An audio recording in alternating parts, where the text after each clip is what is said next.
રાજકોટ કી આવાજના digital platform પર આપનું હાર્દિક સ્વાગત છે। આપણે આવી ગયા છીએ વૈશાલીનગર વોર્ડ નંબર 8માં। આપણે આના સ્થાનિકો પાસે જાણીએ કે આ વિસ્તારની અત્યારે હાલત શું છે।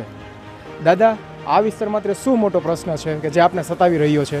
અત્યારે છે 15-20 દિવસથી નળમાં પાણી બહુ ખરાબ આવે છે ને ફરિયાદ બે વાર કરી ત્યારે તરત એન્જિનિયર આવીને જોઈ ગયેલા।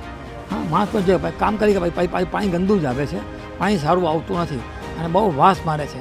સવારના 10 મિનિટનું પેલું પાણી તો એકદમ ડોરો વિસવા દે પછી વાસ મારતું પાણી આવે છે અને આનું કોઈ સોલ્યુશન આવતું નથી અને પાણી પીવા લાયક પણ નથી હોતું। એટલે પાણી પીવાનું તો બહારથી જ મગાવે ઘણા સમયથી। હવે નાવા ધોવા માટે ઘણા વપરાશ માટે પાણી પણ વેચાતું મગાવવું પડે છે।